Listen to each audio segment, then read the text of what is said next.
आज के इस कार्यक्रम में हमारे साथ उपस्थित हमारे वरिष्ठ साथी, जिनके साथ मैंने लंबे समय तक काम किया है और भारत के स्वास्थ्य एवं परिवार कल्याण मंत्री सम्माननीय मनसुख भाई मंडाविया जी, हमारे छोटे भाई और भारत सरकार में मंत्री और यहाँ के लोकप्रिय सांसद श्री अनुराग ठाकुर जी, हमारे युवा काल के साथी और पूर्व मुख्यमंत्री श्री जयराम ठाकुर जी, जो अभी नेता प्रतिपक्ष हैं, हमारे पावर ग्रिड के सीएमडी श्री रविंद्र कुमार त्यागी जी और हमारे all India institute of medical sciences Bilaspur के डायरेक्टर वीर सिंह नेगी जी, यहाँ उपस्थित हमारे विधायक रणधीर शर्मा जी,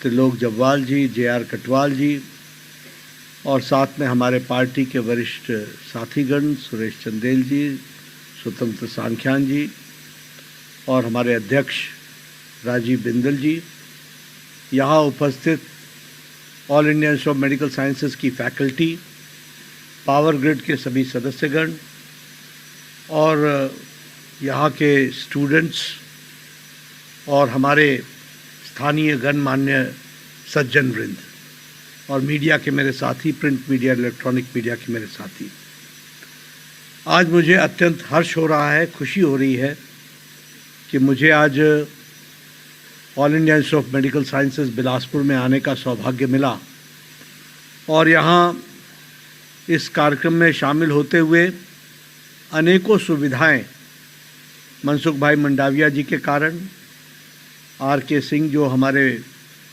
पावर मंत्री हैं उनके कारण बिलासपुर एम्स को मिली है। यह हम सब के लिए बहुत ही सौभाग्य की बात है और खुशी की बात है।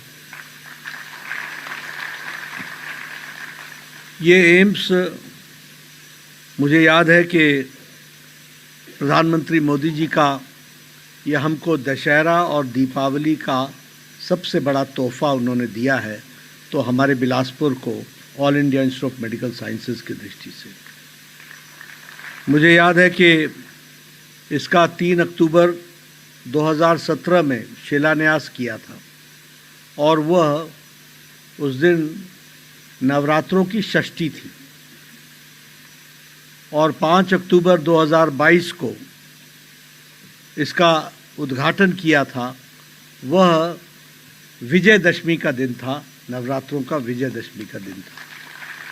तो दशहरे का सबसे अच्छा तोहफा, जो गिफ्ट हम कहते हैं, वो प्रधानमंत्री जी ने हम सबको दी है, जो आज हिमाचल प्रदेश के लिए एक अच्छे फैसिलिटी के रूप में वह सबको मिली। आज जो लिक्विड मेडिकल ऑक्सीजन की फैसिलिटी दी गई है, लगभग बताया गया है 40,000 लीटर्स कैपेसिटी का 4 करोड़ का ये प्रोविज़न किया गया है। इसी तरीके से रेडिएशन ऑन्कोलॉजी में एडवांस्ड रेडियोथेरेपी के लिए 30 करोड़ का लागत से स्टेट ऑफ आर्ट मशीनरी लगाई गई है और सिटी स्कैन फैसिलिटी भी बनाई गई है। और अभी आपके सामने विश्राम सदन का जो 350 बेड कैपेसिटी का बना है, वह भी आज उसका शिलान्यास। यह सच में मैं स्वास्थ्य मंत्रालय को, भाई मंडाविया जी को और पावर मंत्रालय, पावर ग्रिड बहुत बहुत धन्यवाद देता हूं, जिन्होंने मेरे निवेदन को स्वीकार करके यह फैसिलिटी हम सबको दी है, जो पहाड़ी क्षेत्र में एक बहुत अच्छी फैसिलिटी के रूप में काम आएगी और हमारे जो अटेंडेंट्स हैं वहाँ से लेकर हमारे जो पेशेंट्स हैं उनकी चिंता की जाएगी, उसको ठीक किया जाएगा। यह हम सब देख सकते हैं। मैं आप सब से इस बात को भी कहना चाहूँगा कि हेल्थ सेक्टर हो या कोई और सेक्टर हो, हेल्थ सेक्टर के बारे में मैं विशेष करके इसलिए बोलना चाहूँगा क्योंकि मुझे और मनसुख भाई को हेल्थ सेक्टर से लंबे समय तक जुड़े रहने का मौका मिला है और ऐसे ही देश के अनेक सेक्टर्स में। प्रधानमंत्री मोदी जी के कारण देश को बहुत सही नेतृत्व मिलने के कारण बहुत फायदा भी हुआ है और देश आगे बढ़ने में सफल भी हुआ है। अब मैं अगर जिसकी जिक्र हमारे मनसुख भाई ने कोरोना की, आप सबको लगता होगा कि कोरोना आया गया, इसमें कौन सी बड़ी बात है। ये भी लगता होगा कि ठीक है, मैनेज हो गया। ऐसा नहीं है, लेकिन इसको हमको गहराई से समझना होगा। सबसे पहली बात तो यह सेंचुरी का अपने आप में सबसे बड़ी कैलामिटी कहिए, इसको डिजास्टर कहिए या पेंडेमिक कहिए, ये सेंचुरी की सबसे बड़ी पेंडेमिक थी और कोई नहीं जानता था कि इसका इलाज क्या है और कोई नहीं जानता था कि इससे बचेंगे कैसे। पाश्चात्य देश, वेस्टर्न कंट्रीज के लीडर्स ये फैसला नहीं कर पाए कि इकोनॉमी जरूरी है या ह्यूमैनिटी जरूरी है, मानवता जरूरी है या अर्थ जरूरी है। इसलिए पाश्चात्य देश अंत तक फैसला नहीं कर पाए, लॉकडाउन लगाएं कि नहीं लगाएं, लगाएं कि नहीं लगाएं। जब कोरोना बढ़ जाए तो लॉकडाउन लगाएं, जब काबू में आने लगे तो हटा लें। इकोनॉमी और ह्यूमैनिटी में वो फैसला नहीं कर पाए। लेकिन हमारे यहाँ प्रधानमंत्री मोदी जी ने बहुत दृढ़ संकल्प के साथ उस समय कहा था, जान है तो जहान है, और सख्ती से लॉकडाउन लगाया और 2 महीने में देश को तैयार किया। हमारे पास आईसीयू बेड की फैसिलिटीज नहीं थी, हमारे पास ऑक्सीजन की फैसिलिटीज नहीं थी, हमारे पास इस तकलीफ को कैसे मैनेज किया जाएगा इसकी फैसिलिटीज नहीं थी, हमारे पास हॉस्पिटल्स में उतने बेड्स नहीं थे। लेकिन उन्होंने देश को तैयार किया। और अगर मैं ऑक्सीजन की बात करूं तो 112 दिन में 2500 ऑक्सीजन प्लांट्स लगाए गए देश के अंदर और लगभग 3000 टन्स का ऑक्सीजन प्रोड्यूस प्रतिदिन करने की कैपेसिटी हम लोगों ने उस समय डेवलप की। अगर मैं बात करूं आपको कि ऑक्सीजन के साथ साथ अगर वैक्सीनेशन की बात करें तो वैक्सीनेशन के बारे में भी आप देखिए, यहां हमारे मेडिकल स्टूडेंट्स बहुत से बैठे हैं। आपको मैं बताना चाहूँगा, इस देश में टेटनस की दवा को आने में 40 साल लगे थे। इस देश में ट्यूबरक्लोसिस को नेशनल प्रोग्राम बनने में 27 साल लगे, 28 साल लगे। इस देश में डिप्थेरिया के उसके इंजेक्शन के लिए 20 साल 30 साल लगे। जापानीज इंसेफ्लाइटिस के इंजेक्शन को उसके इंजेक्शन को देश में आने में 100 इयर्स ये लग गए, 100 इयर्स। 1906 में जापान में जापानीज इंसेफ्लाइटिस का इंजेक्शन बना था, 2006 में भारत में आया, इतना साल लग गए।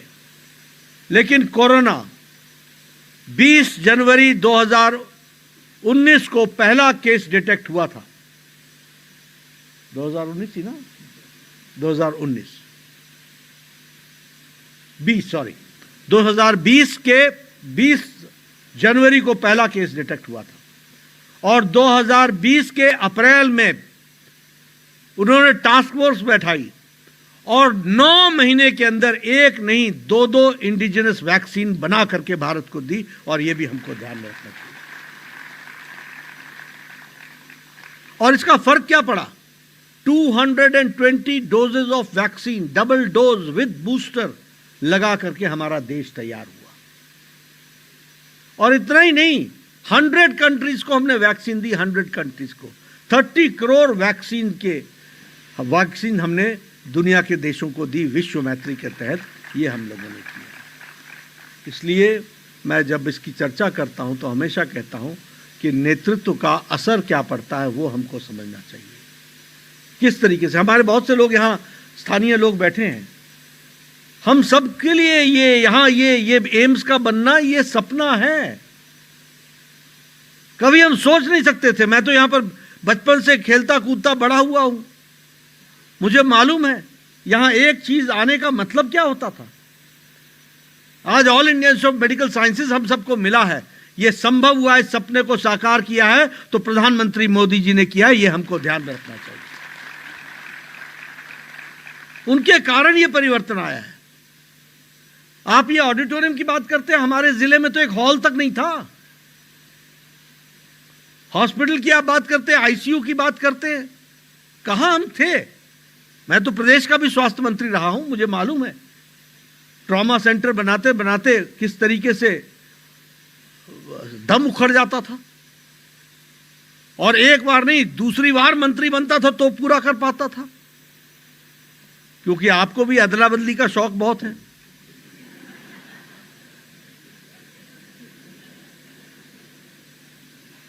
उसका शिकार मैं हो जाता था, फिर जब मैं आता था तो अब मेरी बारी तो मैं खेलता था।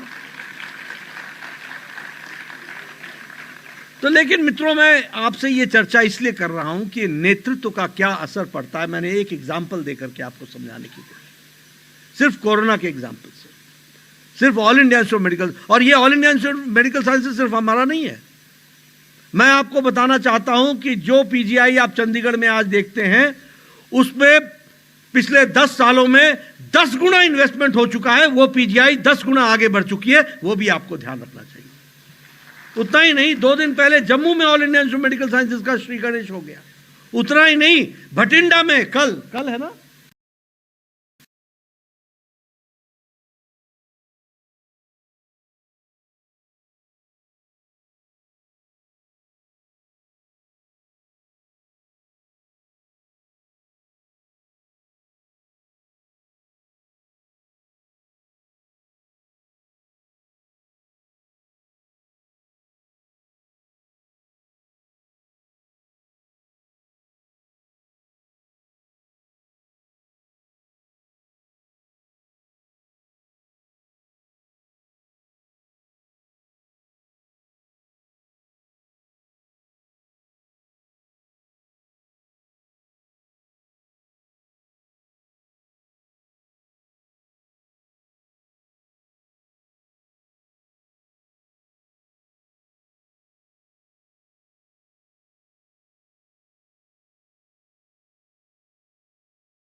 ये केमिकल फर्टिलाइजर के मंत्री हुआ करते थे।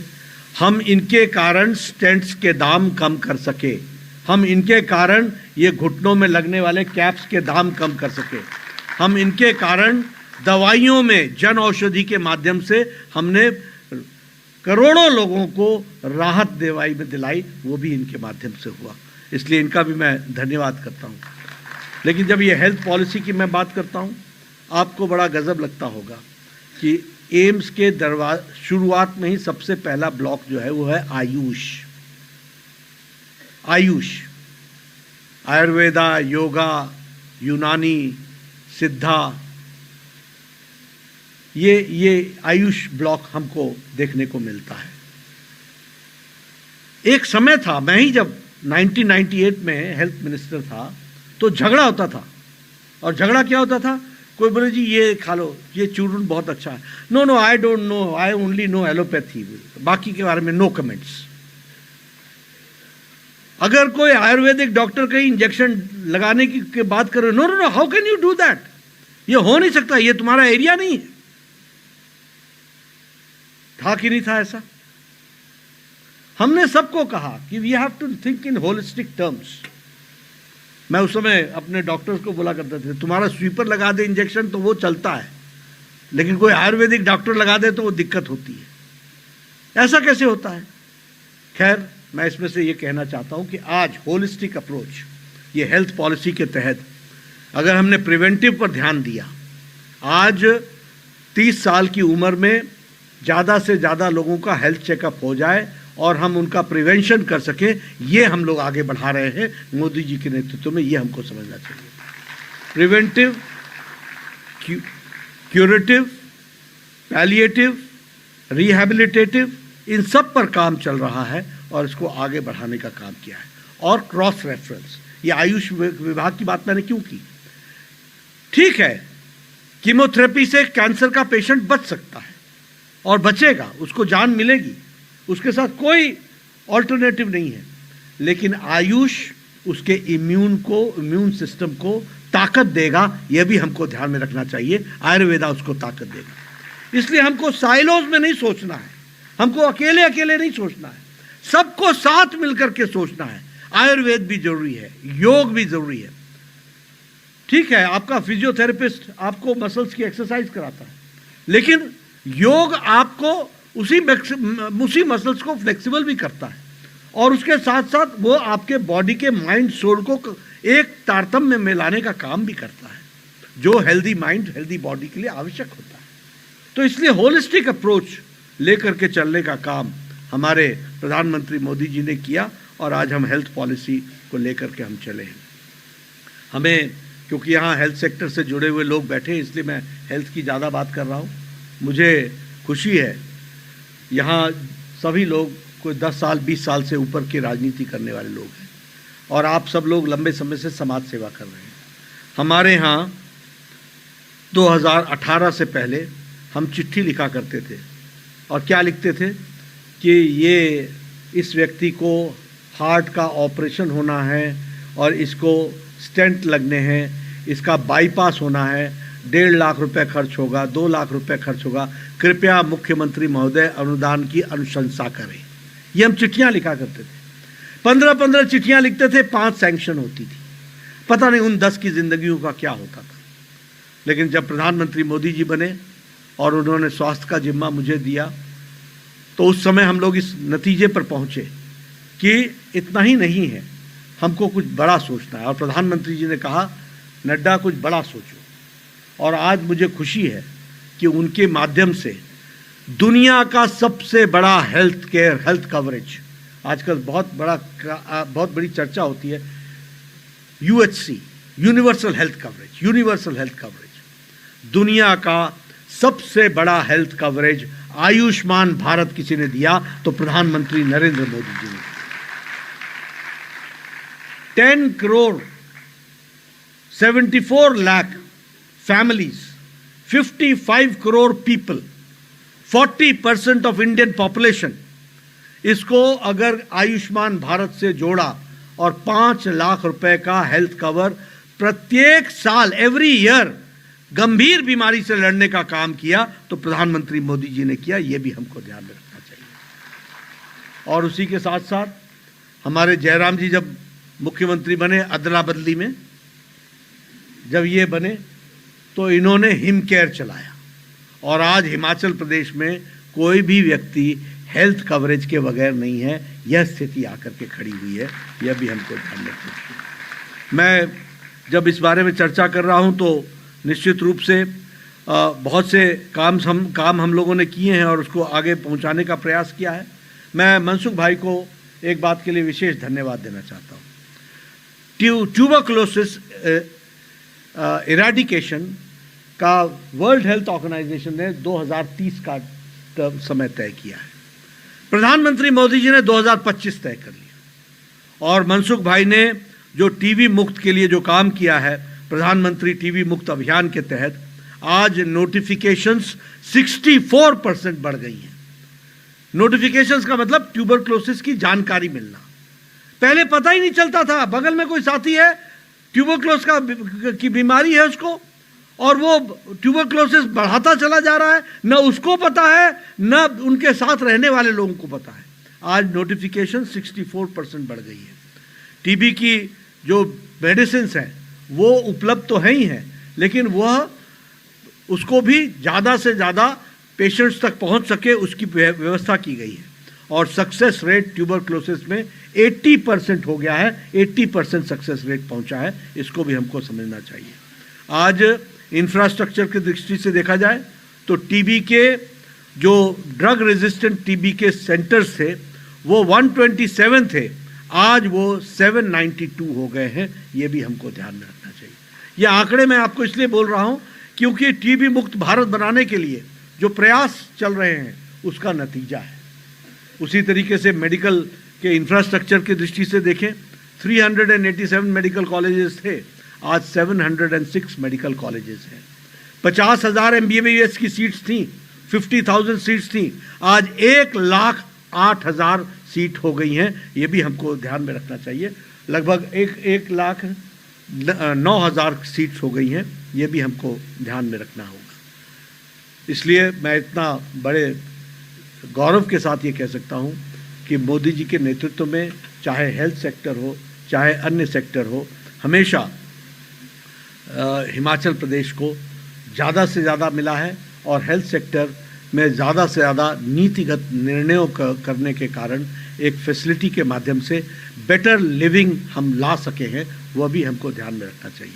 2014 से पहले हमारे यहाँ मोर देन 1000 पर 1 डॉक्टर था, आज 864 पर 1 डॉक्टर है। हमने WHO का नॉर्म्स भी हमने क्रॉस कर दिया है और हम 1 डॉक्टर 864 पर रख रहे हैं, यह भी ध्यान में रखना चाहिए। अगर एम्स बना है तो चंबा में भी मेडिकल कॉलेज बना, हमीरपुर में भी मेडिकल कॉलेज बना, नाहन में भी मेडिकल कॉलेज बना, ये सब। और नाहन में IIM बना, बिंदल जी IIM बना ना, और वो कब शुरू होने वाला है? प्रधानमंत्री जी करेंगे, लेकिन जल्द से जल्द उसका भी उद्घाटन होगा। ये कभी सोचा नहीं था, लेकिन इस तरीके से इन श्रृंखलाओं को आगे बढ़ाने का काम हुआ है। अभी ऊना में बल्क ड्रग पार्क का लगभग 2000 करोड़ रुपीस का उसमें भी इन्वेस्टमेंट है, और उसी तरीके से मेडिकल डिवाइस पार्क का उसका भी फाउंडेशन स्टोन रखा गया है, 350 के आसपास उसमें भी खर्च हो रहा है। ये सारी चीज़ें मेडिकल फैसिलिटीज़ को अपग्रेड करने के लिए किया गया है। एक तरीके से हम नए विकास के दौर को देख रहे हैं। मैं आप सबसे एक ही निवेदन करूंगा, और वो मैं बड़े हमेशा हर मंच से बोलता हूं, देखिए, we get the government as we deserve. आपका और your participation is very important. आपका पार्टिसिपेशन बहुत इंपॉर्टेंट है। पॉलिसीज, प्रोग्राम्स, इम्प्लीमेंटेशन और उसके द्वारा मानवता की सेवा और हमारे लोगों की सेवा और हम लोग आगे कैसे बढ़ते हैं, ये सब इन सब चीज़ों पर निर्भर होता है। और इसलिए ये हमारी जिम्मेवारी बन जाती है। मैं मेडिकल स्टूडेंट से भी कहूँगा, सब लोगों से कहूँगा कि हम सब लोग दिन रात मानवता की सेवा के लिए कार्य कर रहे हैं और उसको आगे बढ़ाने का काम कर रहे हैं। अभी मैंने मनसुख भाई से बातचीत की और मैंने मनसुख भाई को कहा और उन्होंने माना है कि हमारे all India institute of medical sciences की फैकल्टी का इंटरचेंजेबल प्रोग्राम होना चाहिए। दिल्ली के मेडिकल की फैकल्टी एम्स बिलासपुर आए और बिलासपुर की फैकल्टी दिल्ली जाए, 2 महीने लगा करके आए और वो वहाँ से अपना एनहांसमेंट करके आए। एम्स इज ए कल्चर, एक कल्चर है। मैं एम्स के डॉक्टर्स के साथ बहुत नज़दीक से रहा हुआ हूँ, मैं जानता हूँ एम्स का कल्चर क्या है। एम्स का कल्चर ये है कि जान निकल जाएगी लेकिन जान बचाई जाएगी, इस बात की कोशिश की जाएगी। अपनी जान निकल जाएगी। एक एक डॉक्टर एक एक पेशेंट पर इस तरीके से लगता है। This is the AIIMS culture, और ये कल्चर हमको देना है। और ये कल्चर को हमको एक जगह नहीं देना है, 23 स्थानों पर देना है। इसीलिए मनसुख भाई ने बहुत अच्छा फैसला लिया कि हम रिक्रूटमेंट भी एक साथ करेंगे, ऑल इंडिया रिक्रूटमेंट करेंगे, और ऑल इंडिया रिक्रूटमेंट करके फिर जो जहां जहां जिस एरिया में होगा उसको उस एरिया में भेजने का भी प्रयास करेंगे, ताकि रीजनल इम्बैलेंस भी ना हो, रीजनल दृष्टि से भी उसको हम एड्रेस कर सकें। उसी तरीके से हम लोगों ने इस बात को भी प्रयास किया कि all India institute of medical sciences का एक अम्ब्रेला होना चाहिए, जिसमें पॉलिसी मैटर्स जो सारे all India institute of medical sciences को अफेक्ट करते हों, वो उस अम्ब्रेला के ऑर्गेनाइजेशन में उसका डिसीजन हो सके। उसी तरीके से प्रोग्रेस भी हर एक all India institute of medical sciences का एक तरीके से हो सके, इस बात को भी हम प्रयास कर रहे हैं। ये सब कब होता है? जब राइट टाइप ऑफ लीडरशिप आप राइट टाइम पर देते हो। और वह जिम्मेवारी हमारी नहीं होती, वह जिम्मेवारी आपकी होती है, और वह जिम्मेवारी आपको 2024 में फिर से निभानी है, ये भी आपको मैं बताना चाहता हूँ। मित्रों, आपका मैं ज़्यादा समय नहीं लूँगा। स्टूडेंट से एक बात मैं ज़रूर कहूँगा, ये जो फैसिलिटी आपको मिली है, आप इसको एंजॉय भी कीजिए और इसको यूटिलाइज भी कीजिए, मैक्सिमम यूटिलाइज कीजिए। This is the opportunity which you have got. बहुत मुश्किल से ये फैसिलिटीज़ क्रिएट की जाती हैं। मुझे मालूम है, जब मुझे फैकल्टी मिलती है तो वो हमेशा तकलीफ़ें बताती हैं, लेकिन मैं हमेशा संतोष इसलिए करता हूँ कि ऐसी तकलीफ़ें मुझे दिल्ली की भी all India institute of medical sciences बताती है, जो पिछले 50 साल से बन करके तैयार हो चुकी है, और वो एक पायनियर इंस्टीट्यूशन है।